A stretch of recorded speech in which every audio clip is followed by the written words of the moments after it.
Mr. Speaker of the Parliament, Mr. President, Mrs. Prime Minister, ladies and gentlemen, distinguished colleagues, it is my pleasure and my honor to open the 2011 fall meetings of the OSCE Parliamentary Assembly here in Dubrovnik. Thank you very much to be here. I'll deliver my remarks first, and after I'll ask the Croatian leadership to intervene in our assembly. Mr. President, Madam Prime Minister, Mr. Speaker, and distinguished guests and colleagues, it is a pleasure to be here with all of you for the second time this year. In a region that has seen so much progress, and with colleagues who have led by example on international cooperation. To the government of Croatia, the Parliament, the Croatian delegation to the PA, headed by Tonino Picula, and the city of Dubrovnik, thank you all for such warm hospitality.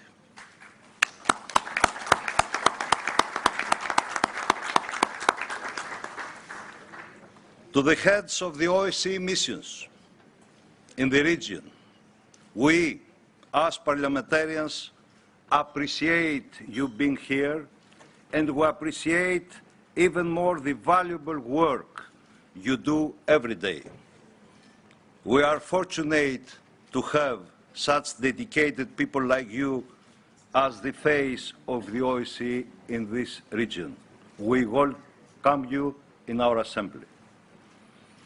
Though this is the first time we ourselves have held such a large meeting here in Dubrovnik, the OSCE principles of comprehensive security, including military, economic, and humanitarian dimension, have been here long before.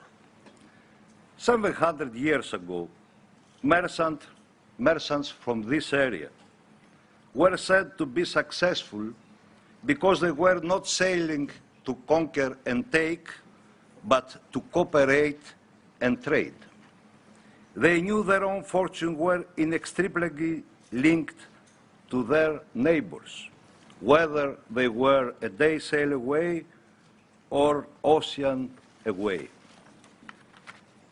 These early traders sailed under white flags marked in Latin libertas, freedom, a symbol adopted when Dubrovnik abolished the slave trade here 600 years ago in 1418. It was this commitment to freedom and peace that opened new doors and new markets to local sailors in ports worldwide. Their commitments to freedom and prosperity then are no different than our desires today.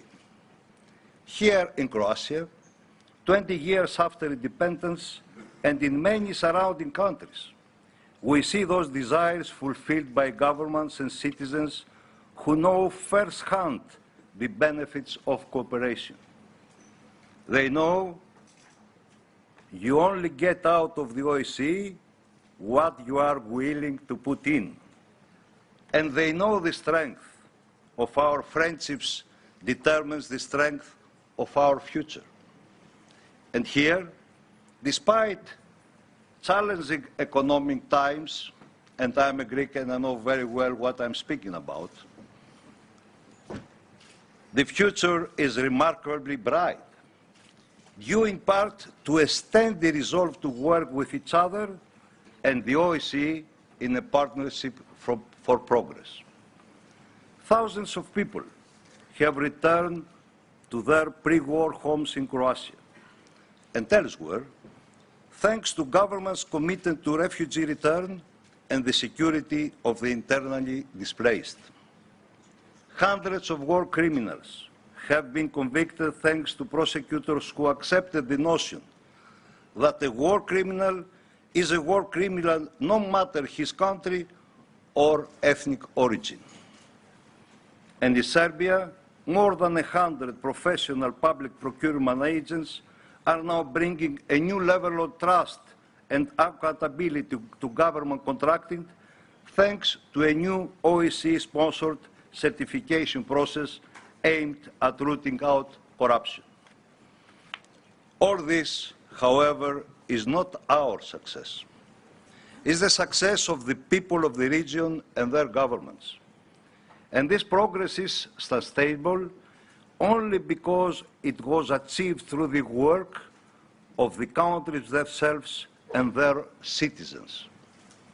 The recent initiative by the presidents of Croatia, Bosnia and Herzegovina, and Serbia and Brunei to cooperate further in law enforcement, criminal prosecution, and extradition procedures in order to fight organized crime and improve prosecution of war crimes shows the lasting effect of relationships first fostered through OSCE dialogue.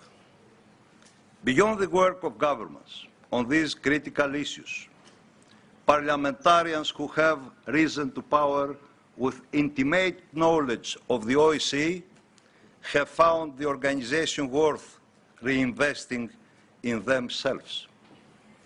Our Assembly has a long tradition of work on both sides of the Adriatic, and our programs with parliaments on this side have helped create more transparency in government budgets, added a layer of oversight to security forces, and ensured that parliamentarians share their own electoral expertise with colleagues in other countries during election observation missions. Now, like those seafaring merchants from centuries ago, we must lean on each other again and use the international forum provided by the OSCE to rise above our modern economic challenges. This holds lessons for all of us as we struggle to create new jobs in our own countries and dig out from the worst global recession many of us have ever experienced. In our discussion these weeks, let us strive for more creative solutions to our common cause of economic cooperation. Surely, this is the only way for our countries to attract investments, improve our roads, increase our broadband access, and diversify our energy sources.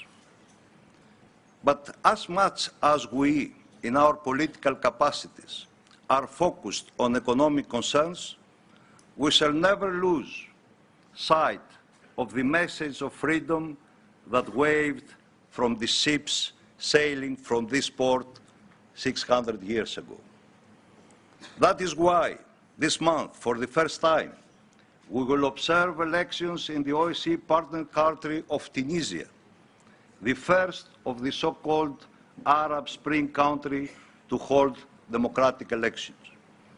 We should all be encouraged by the strong interest in this election observation mission. But I encourage more of you, more of us, to register to observe in Kyrgyzstan, where 18 months after these terrible events, there is now a wide open contest for the presidency. It is true, no matter which direction you turn in the OSCE, you are surrounded by countries on the eve of historic moments, not the least of which is this one. Croatia should be proud of its successful work to integrate in the European Union, and we look forward to the rest of its neighbours doing the same. But there is already much to celebrate here, primarily the establishment of normal economic and diplomatic relations throughout the region. We should all be happy with the change that has transpired in a short 20 years' time here, because this region is now showing freedom, security and prosperity are not values that stop at any borders. They are the common ideals that live inside us all and shared commitments that we as parliamentarians diplomats and government leaders must always work to renew. And I'm sure that this fall meeting will contribute to this effort and will be successful. Thank you very much.